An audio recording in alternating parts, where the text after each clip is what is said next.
Hey guys, Contra here. I'm doing a video today on Zooka attacks and the importance of doing Zooka attacks, and what I'm focusing on is is attacks on bases. I've had a couple of guys in my task force having trouble with some Zooka attacks, and so I'm going to go through the Zooka attack on player bases. So these are my recent attacks. The only one that I was not successful in was a critter base, so that is exciting. Let's see, who did I hit with the Zookas? Okay, let's see, I think this is it. So, yes, this is it. So what we're going to do, first of all, is put it into half motion. Second of all, we're going to look at this base. How do we want to hit it with Zookas? So first of all, there is a mine there.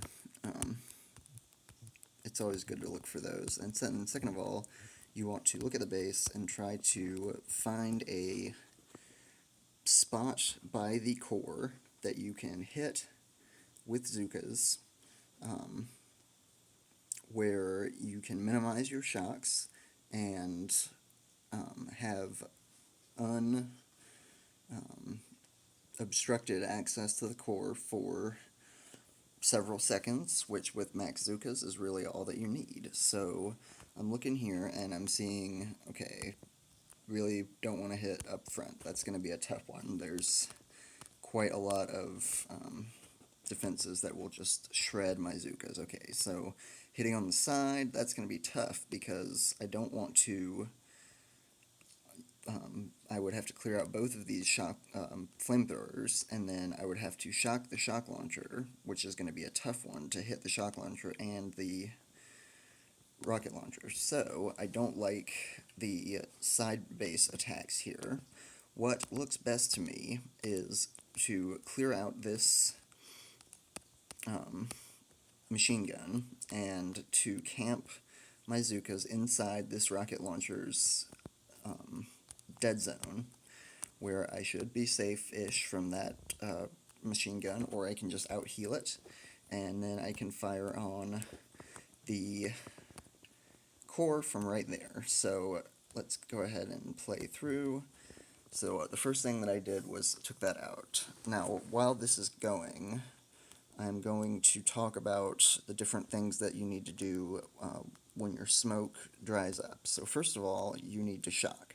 So obviously, we need to shock all of this, take all of these guys down. They're all in range. They're all going to do heavy damage if we don't get rid of them. Okay, so there we go. I took out those mines. I'm going to go ahead and pause it there because that is step 2.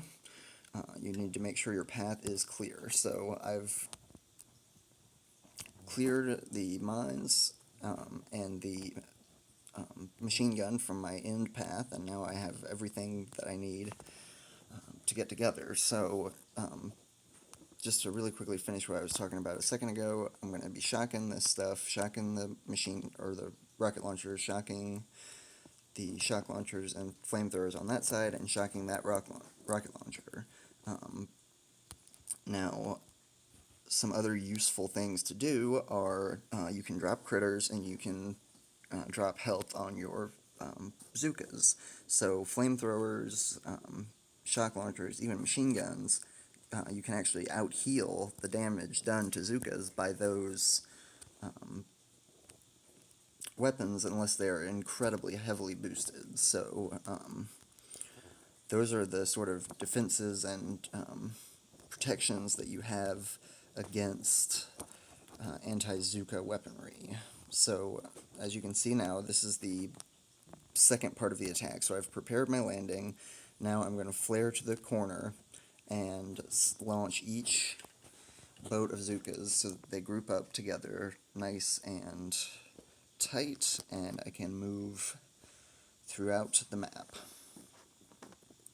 So I'm going to leave it in half speed for the whole attack just so that we can really see exactly what's going on. Now, when I get to this point here, I'm actually looking up here where I'm flaring. If you have to smoke your landing, it's good to smoke across the beach and then add one more smoke, like that first smoke that I just dropped, so that as your Zookas start to walk out, they will be protected. And maybe I'll get another chance to do a video where I can show a smoke landing, but this is mainly just to focus on the parts of the Zooka attack. So as you can see, my Zookas are very bunched up together, and they're walking along the smoke line just like I want, protected from the rockets, protected from everything. I'm going to pause it right here.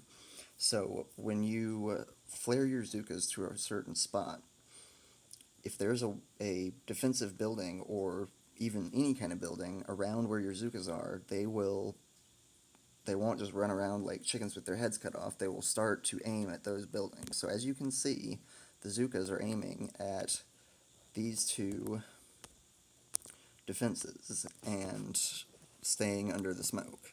So now what I've done is I've fired a flare right into that sweet spot. Now, as you can see, I didn't quite get this right. Well, I guess I did. I wanted to be inside the rocket launcher, but I was not thinking about that machine gun when I was at this stage of the attack. I flared a little bit late. The shock launcher peeked me, which, if you guys watch Zedmott's videos, he will explain peeking, and if you don't know what peeking is, too bad. I don't really feel like explaining that. So it's really important to keep your Zookas under the shock. Now this is another important thing. I'm sorry, not under the shock, under the smoke. This is a really important thing that that you need to do here. When you get close to the base, when the Zookas are flared onto the core, they will spread out. So I dropped two smokes at the same time, a little bit spread out from each other, to give my Zookas a little bit more space. Now, depending on the angle and where the Zookas are coming from, that may not be as important. If I were stopping the Zookas where this flamethrower is, let me see if I can, yeah, where this flamethrower is, then I actually would only need one smoke, because they would bunch up and then they would target the core, no problem. So they're walking in, and what to do now? Wait for the smokes to clear up. So the smoke timers are running down, and I'm getting ready to do the shocks. Now ideally, I would drop a health kit before I started dropping the shocks. I would drop the health kit right now, and that would protect me from this machine gun in the back. Now I've shocked the flamethrowers first, because if they hit me, I'm done for. Then I've shocked the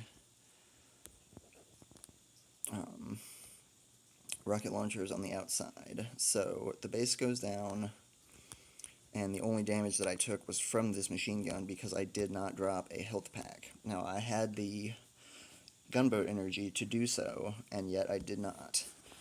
So it's important. That is sort of the third step to the Zooka attack is, the shocks, and the fourth step is keeping your Zookas alive once the shocks have dried up, or from any additional weapons that may be in range. So cannons can be dealt with by critters, and machine guns also can be dealt with by critters or with health packs. So we're going to watch the attack one more time in regular speed, landing the Zookas on the beach. We'll go ahead and put it into 2-speed, get them all nice and bunched up together, start the smokes. Zookas walk very nicely in straight lines and at 40-degree angles. So as you could see, I am only having them walk in straight lines or 45-degree angles when I'm walking around this base, and that keeps them bunched up together much more nicely. So they've spread out. Now, again, here is where I would want to drop the health pack, because this guy is going to slightly eat into them, but you can see it's not very fast. I could have out-healed the damage that that machine gun was doing to my Zookas. So hopefully this video helps with Zooka attacks. I know it can be really stressful, and it can take a while to really get good at them, but I'm by no means a Zooka master, and I'm able to get successful Zooka attacks boosted and unboosted. So just keep working at it. Hopefully this video maybe helps, and you can get some better, more patient hits on bases using all Zooka attacks. Anyway, this is Contra out. Catch you guys later.